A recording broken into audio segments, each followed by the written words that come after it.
What's up guys, Shay Stevens here, PDGA number 77522, and I'm coming to you today from Stafford Woods Disc Golf Course in Voorhees, New Jersey. If you have not played this course before, put it on your list. This place is phenomenal. Course designer Adam Harris and the volunteer crew called the Woodpeckers do an amazing job with this place. I'll include in my description the link to Gatekeeper Media's coverage of the Stafford Open. They're a big A tier that attracts some touring pros as they come through the area, so you can see how some of the best attack this course in its hardest configuration. So what brings me here today is I had some lost discs at my home course, and their owners requested that I drop them off here, so I thought I'd take the opportunity to play a casual round and film it for you all. If you've been following me, I had a really rough tournament here a week ago, and I've been struggling with the changes I made to my form. I was hoping to get a revenge round in, but this place has a packed event schedule, and their layout has already been changed for the New Jersey State Championships, so I decided to try my hand at that layout. Without further ado, let's get started. Today, hole 1 at Stafford was in the A position, so this is a 251-foot par 3. Traditionally, I've taken a turnover shot at this, but the forehand is the better play, so that's what I'm going to go with today. I'm going to try and smooth the Fission Photon. The real danger in this hole is coming up short and hitting early, so just get out past that down log and you're in good shape. It was good release, but I did miss my gap on the left, so I did get into the opening though, so no real danger here. I should be able to at least get away with a par. As you can see, I'm well outside the circle, so I'm going to be doing a step putt. I've been working on that as well. Really working on both putts, either the direct one and also a floaty one to ensure I don't go too far past the basket. So I put it up, it's a good bit, but just a bit short. Should be an easy tap in for my par to get me off of hole 1.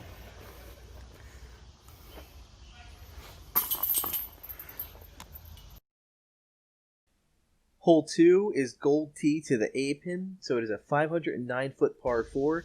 Honestly guys, I love this hole even though it beats me up every now and then. It's a really great designed hole. Get in the rough, you're in trouble. The fairway goes straight, bends to the right, and then goes straight again, so you have to beat this line of trees. I'm trying to flex a stable driver so that I get it to finish back into the middle of the fairway. I do cut in a little early, but as you can see here, my disc flashes back in the screen. I kick the tree, so I'm in the middle. I do have some distance to work on, though. So the play here is to get up and around the corner to the right. You can go low, but there is a lot of stuff on the ground, including that large log in front of me, about 150 up. So I'm going to try and go high with a stall shot. And it feels good, but I do pop it up just a little bit and tickle the canopy. And I come down right before the corner, which is trouble. You really don't want to be stuck back here. As you can see the basket, but trying to cut this corner or sneak through low is just suicide. So there's really no other play than to try and turn the corner. So I grab my beat up Electron Envy and just pick a nice spot up high, turn it over, and let it glide out. And it does it exactly what I need it to do. Gives me a nice inside the circle putt. So about a 20-foot look or so. Not the best, but a putt's a putt. I feel good about this. Take a little practice swing. And despite some less than ideal shots, I managed to save the par.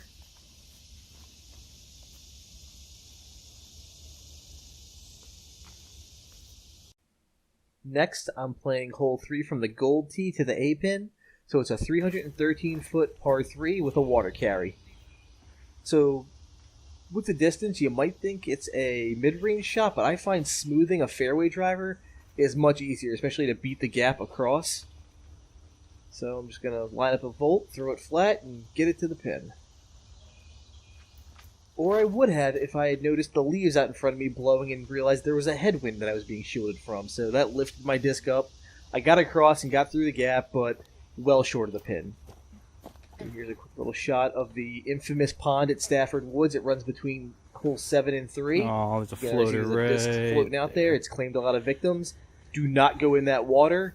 Tons of leeches. Snapping turtle, not a good time. So, I left myself another long putt.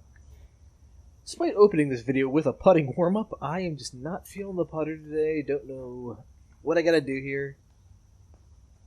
Practice stroke feels good. Okay, on that one I can tell I was leaning forward a little too much, a little too aggressive. Same thing, I'm swinging forward, but I'm killing my power. So, gonna be walking away with another par.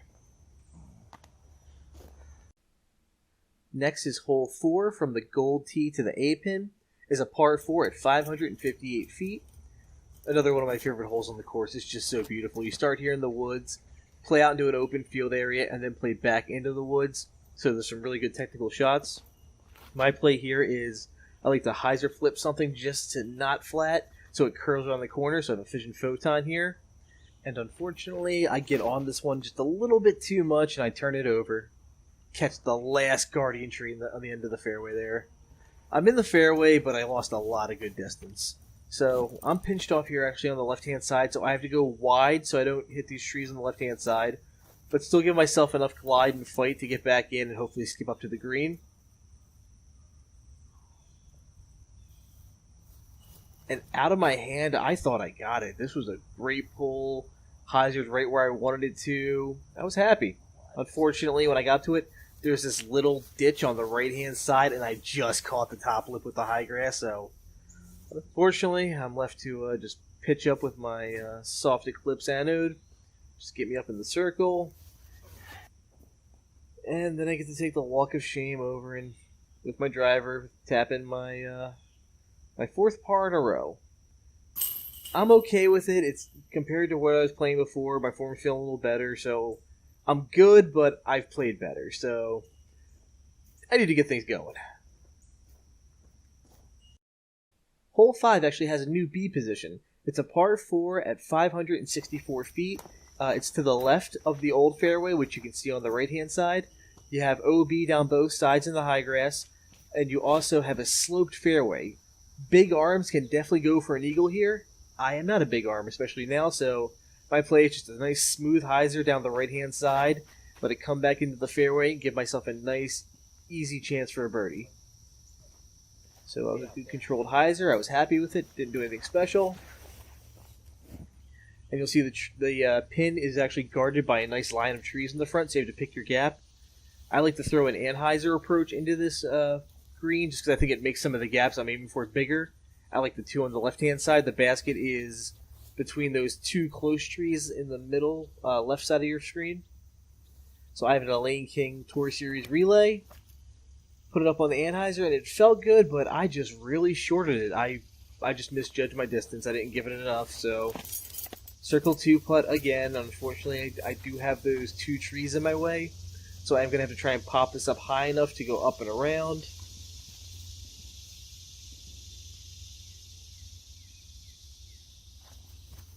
And I just turned it out to the right too much. I tried to do too much with it, so yet again, tapping for par. I promise it's going to get better, guys. Hole 6 is a par 4 from the Golds, playing at 571 feet. It's a beautiful downhill bomber hole that even I've had a few looks at eagle on. You have OB running down the right-hand side, staked off, and on the left-hand side you have a tree line. The play here is you want to hyzer it out to the right and let your disc come back to the left side of the fairway to give you a better shot to access the green, which is elevated really high. You're going to see in a minute. So I'm just going to smooth out a fission photon here, and I'm really happy with my releases today. I got to say, compared to what I've been throwing recently, I'm very happy how these releases are going. It was what I wanted to do. Unfortunately, it did catch a bit of a skip and did get a little too far left for my liking. So I am actually challenged by a ceiling here, so I can't really attack the green. There is OB to the left and behind this elevated green, so I'm just going to take a fission photon low and get it close to give me a putt. And I just do that nice little 3-foot burner, slides up, hits the step. I am happy. Mission accomplished. Now to give you an idea of the scale here, I am about 5'7" on a good day. And this is me standing at the base of this massive elevated green. Beautiful work. The retaining walls are awesome. It's definitely a signature of the course. So all I'm just telling myself is give it a chance. Even though there's OB behind it, I don't think I'll get there. And finally, I am off the par train. The party has come to an end. Just going to run up there to get my disc, give the basket a little love tap, and we're moving along. Hole 7 from the gold tee pad to the B pin is an intimidating par 3 at 355 feet with the water carry. From the drive, you have to beat this initial gap, clear the pond, and then find a gap on the other side, avoiding all the trees to find the green. My plan here is to just cook a fission photon, get it to flip to the right of that tree in the sunlight, and hopefully find the green. And unfortunately, I overcook it just a bit, and I run over to check, and I just clear the pond. So I am safe on the other side, but I will be scrambling to get my par. Ooh, and there's nasty. So as you can see here, there's the nasty lake. And there's my disc nestled just on the bank on the other side. I do have a slight gap here between these trees. I'm going to have to throw a bit of an anhyzer. The footing isn't that great, but I'm going to have to make do. Almost lose it there. Keep my balance. Just get up and down. And no, those chains weren't for me. They were on the neighboring hole. Should be a putt. So, I did hit that tree there, so it cost me a little distance, but I'm about 20 feet away or so, and I'm pretty confident coming off of that big putt on hole 6, so drop the mini, line it up, get loose, and knock it home, saving the par.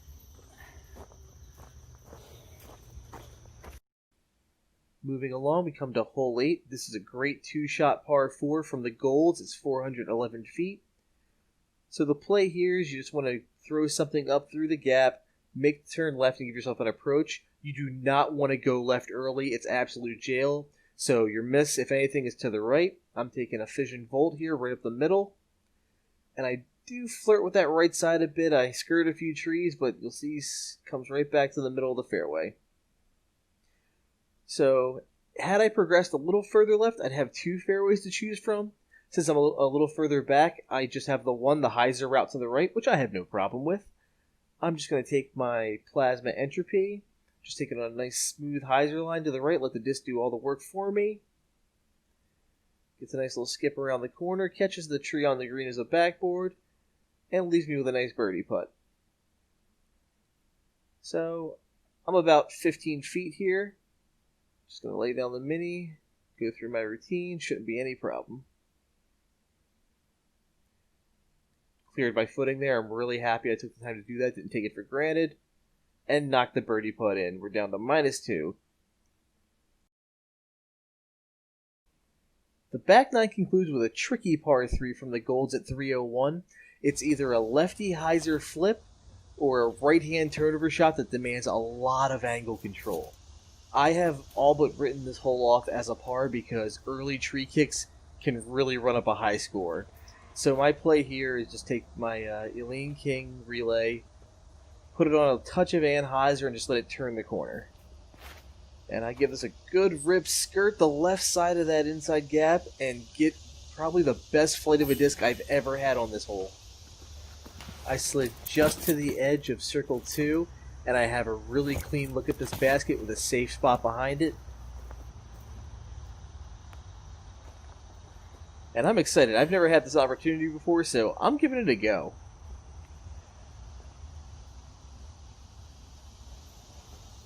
Pop it up and drop it in for the birdie to end the front nine at -3. Thanks for watching, everyone. I hope you enjoyed my front nine of my casual round at Stafford Woods Disc Golf Course. I'm working to improve the quality of my uploads each time. If you like what you're seeing, please like and subscribe. The back nine video should be coming pretty soon. Also, check out the description for my Facebook player page. Lastly, a big thanks to my sponsor. For all your disc golf needs, check out BRIA Disc Golf.